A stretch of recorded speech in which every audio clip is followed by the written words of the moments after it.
Shut up and sit down.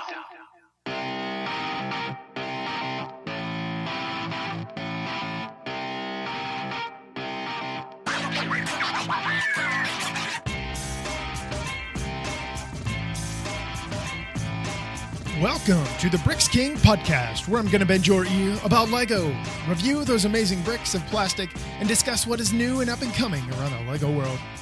I'm your minifig host, Matt. Let's bet on it.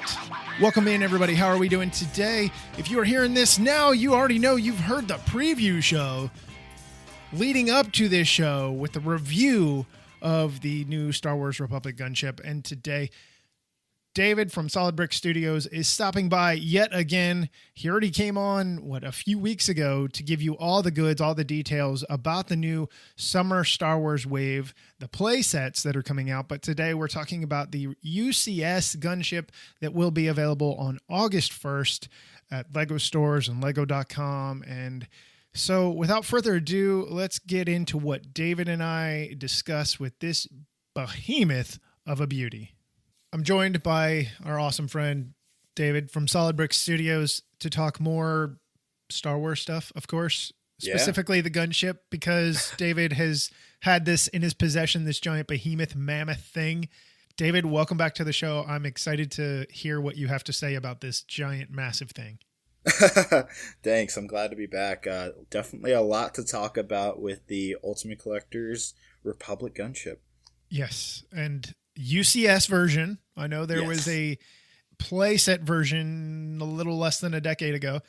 Yes. So this was voted on by the fans, a big deal. The fan community, the Star Wars community had their option here. They had the ability to give their input. And then this thing, like I said, all right, let's do it. UCS version. So tell me all the details that everybody needs to know about this thing and maybe why they even need to go get it day one. Okay, so a lot to dive in there. Okay, so first off, I have to say, most of these bigger scaled Ultimate Collector series models, they normally never have any functionality. They're usually just meant to sit on your shelf. The gunship is a little bit different in that way. It has actually quite a bit of functions to it. The back doors open back and forth. The turret pods on the front end move back and forth. There's rotating missile cannons in the top that actually rotate opposite of each other using a Technic mechanism.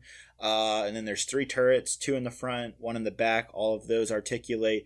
Then you can open the 2 top cockpit areas. Both of those have printed windows. There's actually, there is 8 printed window pieces, and the Star Wars team told us that is like a new achievement for them. They've never had 8 printed window pieces in a Lego set, or just in a Star Wars set, I should say.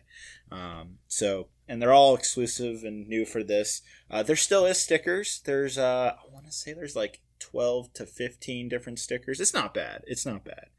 But yeah, I mean, I'm very impressed with the overall functionality. Of course, when you look at it, it is absolutely massive. I think it's going to take everybody's jaw down quite a bit when they see it. I most certainly, when I first saw it, I was like, oh, okay, all right. It just put a smile on my face immediately. I was just like blown. I was like, this is exactly what I wanted. So very exciting. Well, it is. We cannot understate enough how massive this thing is. I mean, it's 27 inches long. It's 29 inches wide. It's over a foot tall. Yes. It's a huge set. It's going to be something that is going to adorn somebody's Star Wars room, such as yourself, and many others that are out there. So the printed pieces, I gotta admit, seeing that in the press photos from Lego, seeing all the printed pieces of that with the little mouse balls, the little gun turret type things that are on the wings. Yeah, actually, on the wings. There's actually 10 printed pieces. I miscounted. There's 10. Which is crazy. Yeah. And then, you have the cockpit printed a canopy area, which is double canopy, which is insane. Yeah.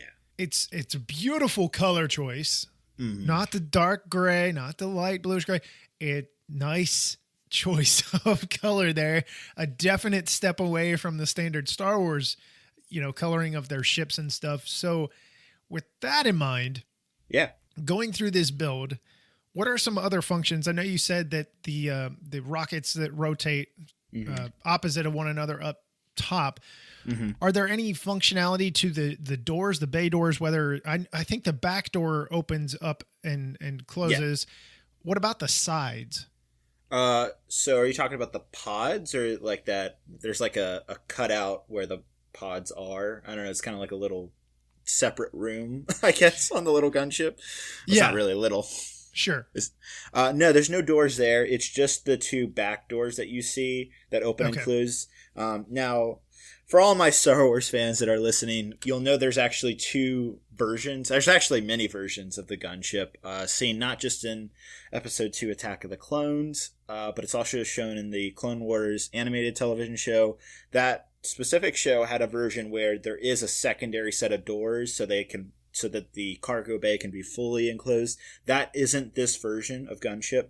This version is what they call a low altitude transport, I believe. So the ship itself is only meant to be in atmosphere. That's why you're kind of missing those other doors to fully close that up, close that area. Okay, that makes sense. And what the designer Hans, I talked to him extensively about the set. And two different separate things. One with doing like a unveil with Lego, and then the other doing like a community call with all the Lego Star Wars land members.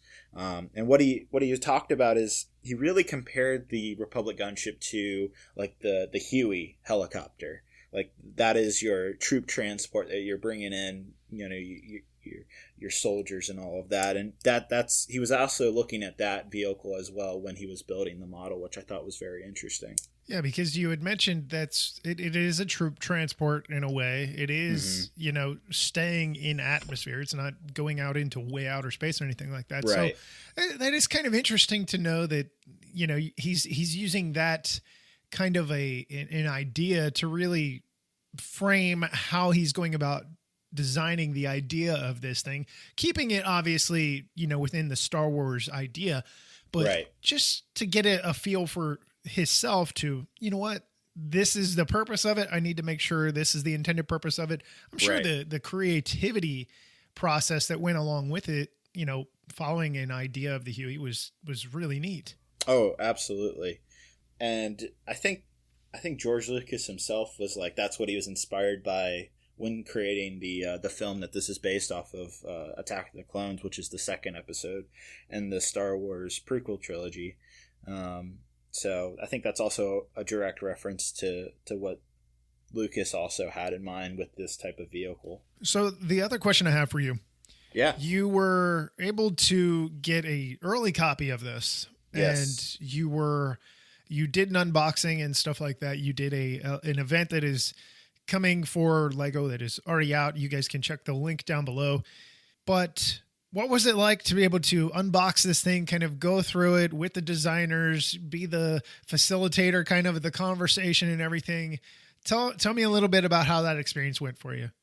It actually went extremely smooth. It wasn't my first time. I had met Jens, who's he's like the creative director for Lego Star Wars. He kind of heads up the design team at Lego. I had met him way back in 2019, which, believe it or not, 2019, guys, 2 years ago. So we're already getting there. But anyhow, I met him back at Star Wars Celebration. So we had already known each other. I had never talked to Hans, though, who's the actual designer of the gunship. And so we kind of just got accustomed to each other pretty quickly. Kind of got, I guess, accustomed to what we both were interested in. And he was definitely a lot of fun to talk to, as well as Jens. We definitely went into a lot of different things. I know a lot of people are going to talk about the minifigures that are also included in the set. It was, so this was a fan voted set, and just a little quick history is that fan vote went. See, it happened in February of 2020, which is about a year and a half ago now. And in that fan vote, it asked you to pick between three different models: a TIE bomber, a Nebulon B frigate, and then, of course, the Republic gunship to be the next UCS model. But then it also asked a secondary question of what minifigures would you like to be in the set. And I know a lot of people ended up voting for like specific clone commanders, specifically like Cody, who shows up in the third episode of Star Wars, and then there's definitely a lot of named clone troopers that showed up in the animated series that a lot of fans wanted to see because they haven't been made in other sets. Now, that didn't come true with this set. They stayed very accurate to Attack of the Clones and chose Mace Windu, who's played by Sam Jackson, and then a Clone Trooper Commander, which is a new clone figure. It comes in a new medium yellow color. Do you know that color? It's like not yellow, not orange. It's like that weird combination. Yes, it's a mixed color. Yes. So that is the figures you're getting, and I talked to the designers extensively about this, and they had told me that they see minifigures and Ultimate Collector's Series sets as accessories, like just little add-ons for the hardcore fans, basically. Not a specific reason to buy this set. And you can kind of see that come through with their minifigure choices there. In my opinion, when I reviewed this set, you don't buy this set for the figures. You buy this because you want the gunship. Sure, that makes a lot of sense. And that was something, prior to this discussion, that was something that I was like, why am I not getting more minifigures? But then if you look at UCS stuff, and I've got the Batwing that is, staring me in the face at the moment, that only came with, I think, the 3 minifigs. Like you said, they're meant to be accessories. Personally, when I saw the gunship, I'm like, well, why isn't there more? Well, I understand why there's more, because it's really not to scale for the minifig. It's not like a playset. I do understand that now more so than probably what I did. And moving forward into the future, it's going to be less of a bugaboo to me. It's going to be more of like okay, this is just something you get. Now, I will say, right, some of them, some Star Wars fans were hoping that your trooper there was a different version. Did the designers mention anything as to why they chose that version versus, I think, Series 2 or whatever some folks are talking about? Yeah, so in Star Wars, with the clone troopers specifically, if you're looking very closely at episode 2 and 3, there is a change in the trooper design. There's phase 1 clone troopers. That's the one that has the fin, as fans will call it. And then in episode 3, it changes to like phase 2 armor, which definitely closely resembles more of like a stormtrooper design, but it's not, again, they're clone troopers, not stormtroopers. So there's a stark difference there. But no, they went with the phase 1 version, and I did ask them about why they chose that specific trooper, and I also questioned why they didn't include a clone trooper pilot, because that would make far more sense with the gunship, because if you go back and watch the episode Attack of the Clones, you will clearly see the clone pilot that's operating the gunship. He even has a line in the movie, and to me it would make much more sense to include that figure because it directly relates to that ship. But that isn't the case. They just kind of, I didn't get actually a real clear answer as to what made them choose those figures. I'm not really honestly sure, other than I think the minifigures couldn't have new molds is definitely something I do believe them.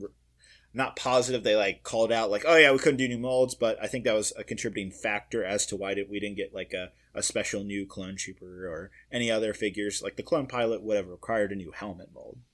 Yeah, that makes a lot of sense. That's something I didn't really think about, because every new set that comes out, it doesn't mean you're getting a new mold. That is a process in its own. You talk to any designer and they're like, it takes a lot of push from their team to be able to get the uppers or whoever green lights new molds to be able to do that, especially when it comes down to minifigures. If you're not doing something, specifically exclusive, if you can get by, they're going to say, well, get by with it. We can change the print on it or something like that. The Lego purists out there will also argue that we don't always need new molds. Like there are solutions with the given system with the thousands of elements that already exist. And that really reigns true with the gunship, especially I think a lot of fans, including myself, assumed that the front turrets would have required a new mold, but the designer was able to come up with using that like it's like a half cylinder, like slope piece. They were able to use that to surround an existing kind of turret element that had been used in other Star Wars sets, and emphasize it and make it look bigger on the gunship, which is honestly a brilliant design, and it looks so good. Well, yeah, it looks very interesting from the pictures, the press photos that I've seen. Do those move in their sockets? They do. Or they okay? They're fully articulate. Fully articulate. Are fully articulated. All right, that works. So that definitely makes it a big deal for posability, displayability, as far as putting it on your shelf and stuff like that to create a scene around. Speaking of that, it does come with a stand. The stand, honestly, I remember when I first saw it, I didn't know it had a stand until I built it, and I was like, oh. But I remember when I was putting the stand on, it just finished it off, and I was like, this is perfect. Because the stand angles the gunship exactly how you see in the movie. It's the type of, I think just like a helicopter, the back end goes up first, not the front end, and the stand's angled so it looks like it's taking off in the movie, which is really cool. Small detail, but it really improves on the displayability. That was going to be my question. I didn't know if the stand was... It was hard to tell, but I didn't know if the stand was able to be posed at all. I didn't know if it was Technic pin locked in and into place and stuff like that. Because I know Lego has done some stands that have, I'm trying to think what set that I did that had it, but they have some stands that have slight maneuverability to them to get a different kind of pose. So this one is just giving you that one pose, right? Right. It does not move. You probably couldn't. Honestly, it's so heavy. Yeah. It's a 3,000 piece. I think it's 3,292 pieces. It's a very, very heavy set, much heavier than you would expect it to be. But it's not heavy enough to the point where you can't hold it with one hand. I'm able to do it, not for a long time, but you can maneuver it around your room and such with one hand. That's nice. So now my question for you is this: where out of the UCS lore that is Star Wars, where is this thing going to land on your level of, if you were to label it in give it a number value, not between 1 and 10 being, crap and awesome, but where is this going to be as far as your favorite in regard to the UCS sets that have come out for Star Wars? So for me, this is already my number one UCS set that's ever been made. It already tops everything for me personally. And, I'm sure I'll get a lot of flack for that because you still have the Star Destroyer, you still have the Falcon, that, I think you could definitely argue that are better UCS sets for the hardcore collectors because they're far more iconic ships that you see in the original trilogy of Star Wars. But for me personally, especially if you go on my channel, my YouTube channel, and you look up my Lego Star Wars collection, if you've been following my channel, you know that I own... I think it was 14 of the playsets gunship, and I've collected those over the years because it is my favorite. It was my favorite playset of all time, and now this UCS set is now my favorite UCS set of all time. Well, it sounds like they did something right. Yes. It sounds like the Star Wars purist in you, well, to a certain degree, I don't want to call you purist if you're not a purist, but the Lego Star Wars person in you seems to really... I mean, obviously you said it's your number one as far as the UCS set goes. I mean, the sheer size of it should tell anybody this is not a laughing matter. This is a big deal. So my question is, where are you going to put this thing? Because it is, over 2 feet wide, over 2 feet long. How are you going to maneuver a space for this thing? So I've already found a shelf that's deep enough, I think 16 inches, and it's just enough to hold the stand, but the ship itself kind of hangs off of it. So it works. Just you don't want to obviously get too close to the shelf, otherwise you'll knock it off. But it works as long as you have an open, deep shelf. I would say the stand itself probably only comes out from the wall, probably 17 inches at max. So that's just deep enough for most shelves. So there is a way, is what I'm hearing. There is a way to house this thing without. Well, I mean, if it's tall enough, because it is tall. There's always little Star Wars knick-knacky things you can put under the wings and such. So I guess if you're crammed for space, there's always a way that you can maneuver it and make it work. I mean, for me personally, I do think it's like nice enough to put on like a coffee table if you want to, or get its own little dedicated side table because it is that big. And honestly, eye catching in a good way. So I mean, you could do that as well. But I mean, I've been able to work. The shelving I'm using is actually just hanging straight from the wall. So and it's it's heavy, but I can still make it work in that regard. So the next question I have for you. Mm-hmm. With this big behemoth thing in mind, where do you think there could have been? Now, you have to give me one. You can't say it's perfect. Mm-hmm. If you could add something into it, or you wish the designers would have added something into it, what would that have been? I mean, it's so easy. The go-to would be like, I want this clone trooper. It really comes down to minifigures. I'm sure some people will be like, why don't we get like 10 clone troopers? Because it's like a clone transport. All these reasons. Well, first off, I should also make a note that this set is nowhere near minifigure scale. It's twice minifigure scale. So you're definitely not going to be using this in mocks if you're trying to, incorporate it with your Star Wars dioramas. But, for me personally, I really do wish we got that clone pilot. That's kind of what I was personally hoping for. So that was a little bit of a letdown on my end. I kind of knew for a long time now that it wasn't going to get those other clone commanders that fans want. That this just isn't the set. I think eventually, if the demand keeps up with this gunship, which I think it will, I think they're going to make another playset version. Maybe it's 2 or 3 years from now, but that version hopefully might be like an episode 3 version of the ship and include those commanders and figures that we desperately want. That would make sense. Mm-hmm. I can understand that.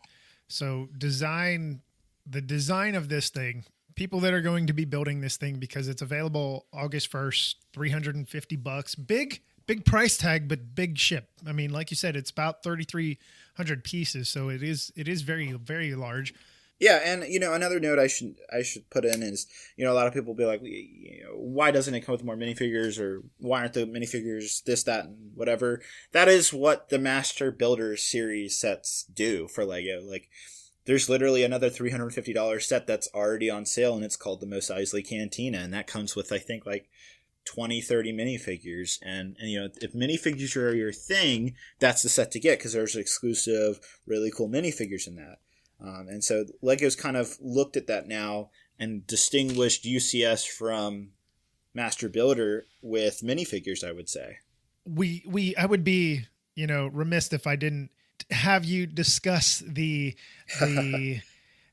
controversy, because controversy is always attention getting, but the controversy involving this gunship, this set in general here. So do you want to tell us a little bit about that? Yeah, so I believe it or not, I believe I was the first one to bring it up to the team, because I kind of caught them off guard a little bit. I was just genuinely curious. I remember I've had the set for over a month now, and I remember when I first got it after about 2 days, and I hadn't built it yet. I remember I was just staring at the box art and all of its glory, and I was like, man, I can't wait to build this thing. It looks incredible.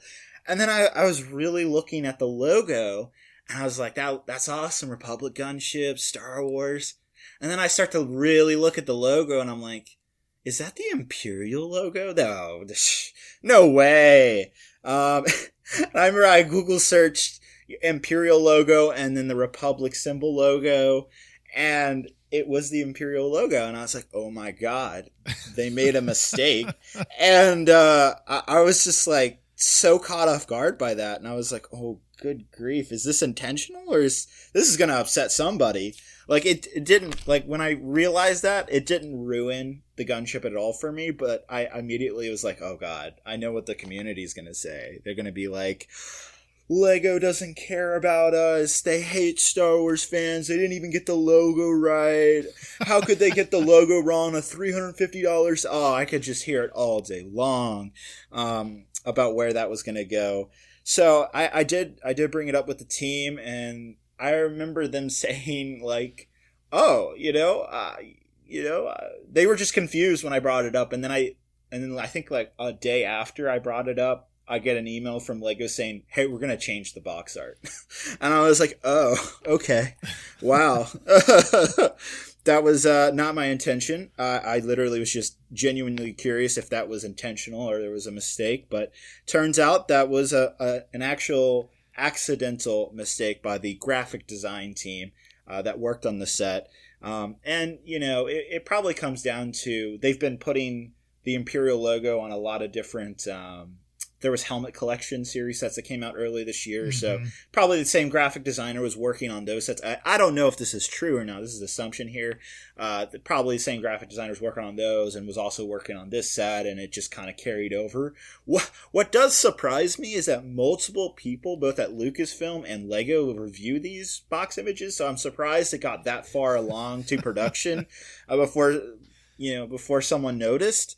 So that is a little bit of a surprise, but once it was noticed, it was immediately corrected. So Lego has, come out with an official statement. I don't know if you want to go ahead and read that, Matt, Sure. And then I can kind of talk a little bit more about it. All right, before we get any further and have a controversy in this, because it is coming, we're going to take a moment, take a quick break, regroup, and we'll be back in a second. Yeah, so it says, the dark side blurred our vision and we used the Galactic Empire logo on packaging instructions for the 75309 Lego Star Wars UCS Republic Gunship, while, of course, we should have used the logo of the Galactic Republic. However, the infiltration didn't affect the actual model, which proudly displays the Galactic Republic logo. We are working to update the packaging and instructions. Yeah, so what they're talking about is the Republic logo is actually on the gunship itself. It's like a 3x3 tile, and I kind of talked about this in my review too. I was like, if they had gotten that logo wrong on the gunship, that's where I would have probably drawn the line and be like, this is no, this is not good, guys. But that just wasn't the case. It's just the box art. This also affects the instructions as well. That also has the same logo issue. So when I say we here, I'm talking about the Lego Star Wars community. There was a Zoom call with about 18 to 20 of us. And I think it was like the lead for Lego Star Wars marketing was on the phone call, and he kind of explained that they have already made the correction. And if you go on lego.com and you look at the box, you'll see the correct logo already there. It's only review copies right now, as well as what's going to be on sale on August 1st when the set gets released. So they came out and they said that they are going to continue to sell. They're continuing going forward with selling the set. They're not going to pull the sets just because of a logo error. And now it really comes down to, okay, well, how many of these sets have been produced at this point? And they they didn't comment with a number of how many have been made, but all they said is that by December of 2021, we can expect the new box to be, it should be on retail shelves by that point. And then I kind of speculated, this is my idea here, but I think this set's going to be extremely popular. It's going to sell out. Even before I knew about this logo error, I knew it was going to be a popular. But now that there's what you could consider a first edition or first batch of gunships that have this logo issue, collectors are going to go nuts over this now. Yes. And Lego was very sincere on the phone call about this. They were like, it was never our intention to create this and all of that. And I think there will also be some type of fan out there that, ask, well, why don't you just pull the sets and just put out the new boxes?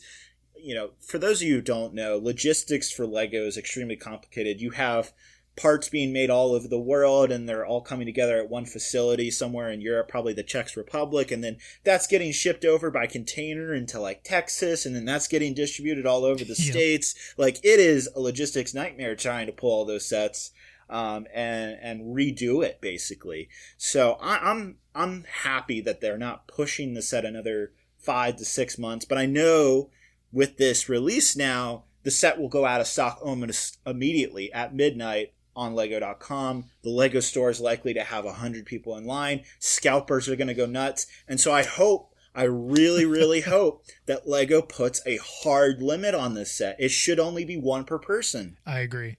So, I don't know what it is. Well, we're recording this the day before it launches on Lego.com, so I am crossing my fingers that it's one per person. And if it's not, I will absolutely address that with the team. Yeah, it should be one per person. I think they've learned their lesson with some of the other things where it needs to be one per person. This is definitely going to be one of those things. Like you said, the Lego store, you're easily going to have 100 people lined up waiting to get this. And a Lego store, they're not going to have more. They're not going to have 100. There's no way. No. The two Lego stores that are here in Dallas with me, both of those managers will tell you the same thing. They don't get as many as everybody thinks they do. They get, 10. And, the first 10, 20 people in line, you're the only one that's really going to get a chance. Online, you can get in line, get in the queue. You better hope that you've got that thing open and ready to go because as soon as it goes live, I give it 10 minutes, 20 minutes tops is gone. And absolutely. Then it's going to be one of those things. Yes, it'll be on back order. And this is something I talked about Brian with. It's going to be one of those things that is on back order and it's going to come in and out of stock. It's going to constantly be, all right, we have them in. And as soon as they're in, they're bought up, they go to back order, and then the back order gets filled, and then they go out of stock. Then they get brought back in again. And especially, this is released in August 1. So you're talking what, 5 months before the Christmas holiday? Right. So if you don't get it before Christmas, maybe late January, early February is going to be your next chance. Exactly. And like I said, we have no information about how many have been produced so far with the logo error, and we don't know. I mean, I assume they just started production on this next batch with the corrected logo. So, it sounds to me like it takes about 5 months for new production batches to reach retail. So if there's this insane spike of demand immediately, it's going to take a while, like almost 10 months until maybe they course correct on how many they need to actually manufacture. Well, we've seen it with other sets, and not only Star Wars, with other themes. I mean, Pirates of Barracuda Bay was one of those sets that nobody could get forever. It was never able to be back in stock. So it is going to be interesting to see how this works out. And, you touched on the box art and stuff like that, the little miscue that Lego had. And like you said, it was just, it's an oversight. People that work for Lego are human. There's always going to be the human error possibility. Even if 50 eyes are looking at it, there's still a chance something gets overlooked. I mean, to be fair, the logos, the Imperial logo, Republic logo, almost look identical. It's only a couple different lines and a little bit of different shaping. So I could easily see how, like, if you're not like a diehard Star Wars fan, that could get easily overlooked. Well, I will be curious to see what happens with these.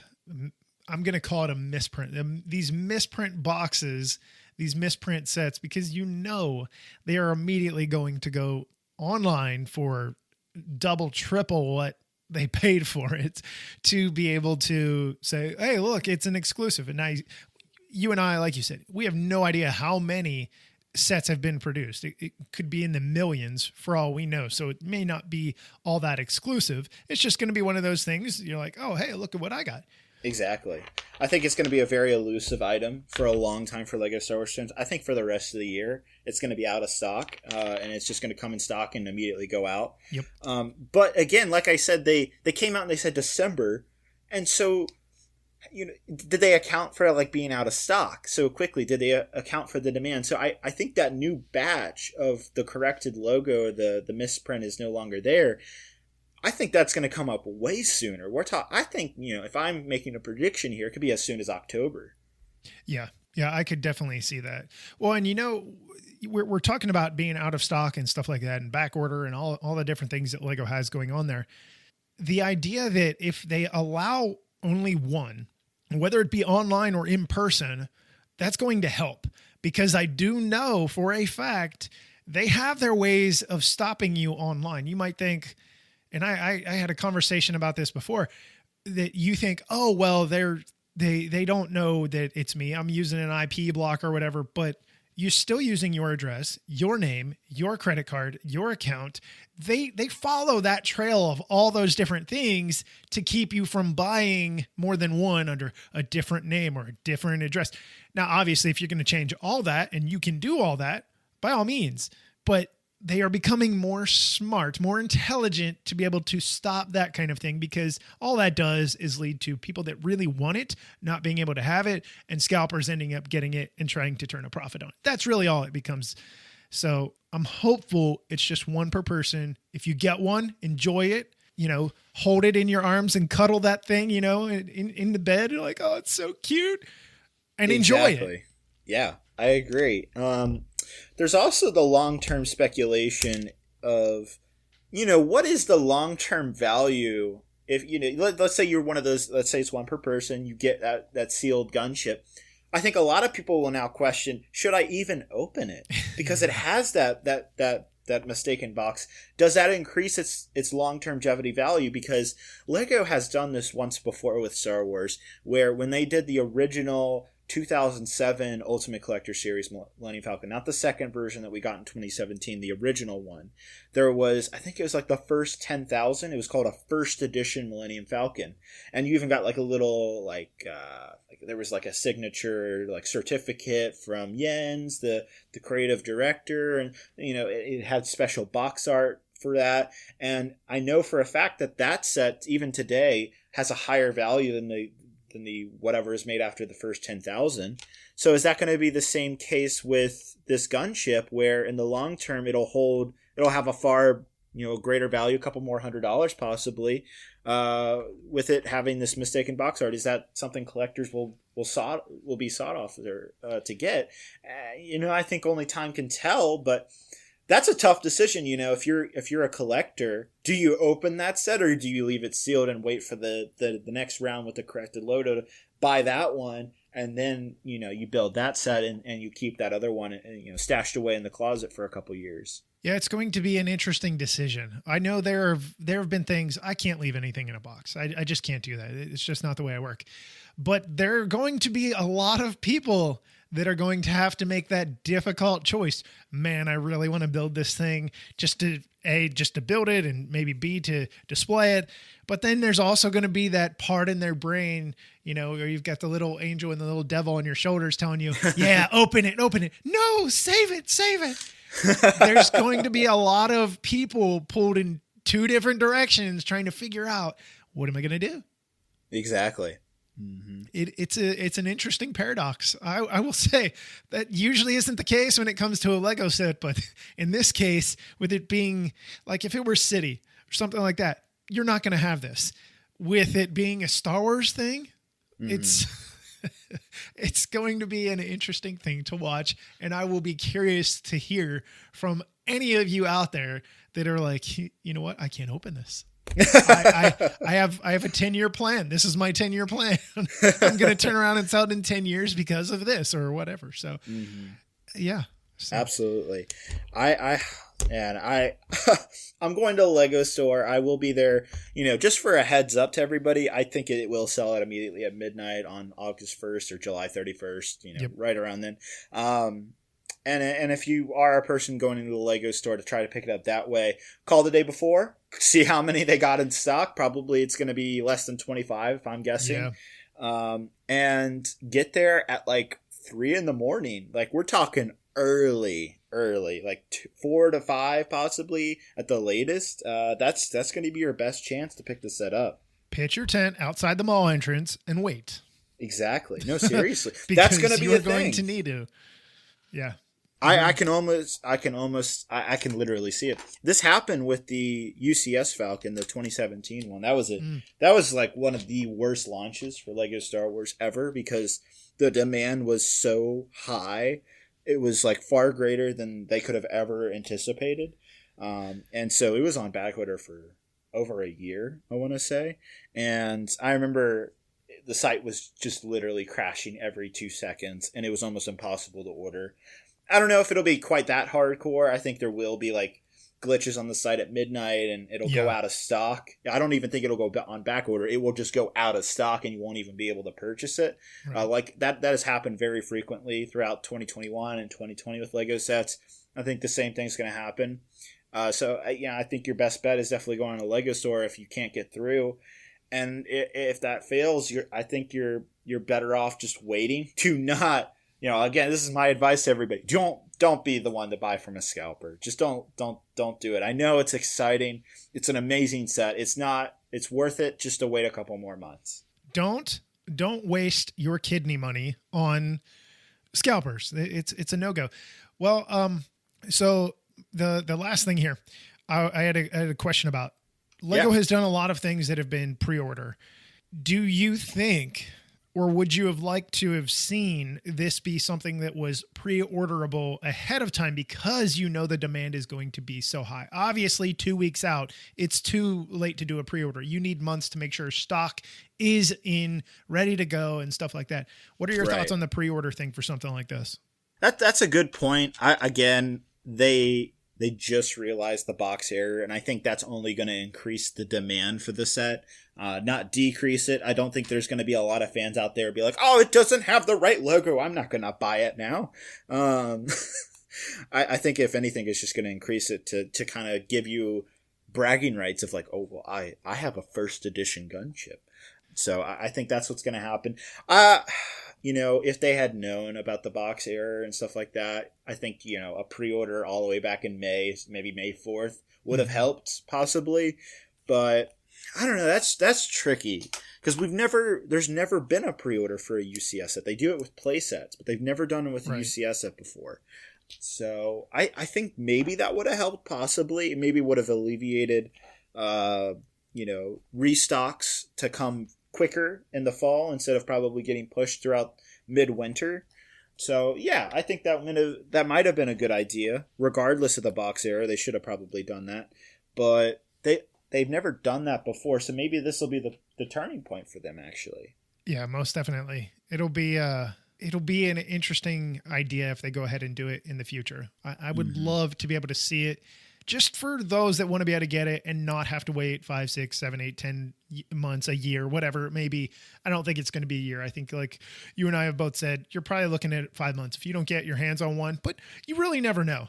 And now that the supply chain has kind of increased productivity and stuff and being able to get other sets out in a more timely manner since, most things are open or back to a semi-normal, if not completely normal. It just makes things easier as far as the supply chain and logistics like we discussed. So with that said, are there any other final comments that you want to give to the listeners, to anybody that might be thinking about this set? I would quickly make up your decision in the next 2 weeks of what you want to prioritize, because this set also happens to launch on the same day the entire Star Wars play sets also launch. So, you could in theory go to the Lego store, buy the Gunship and all, 7 sets, minus 1, on August 1st. So you could walk out of the Lego store spending close to $1,000 on Star Wars.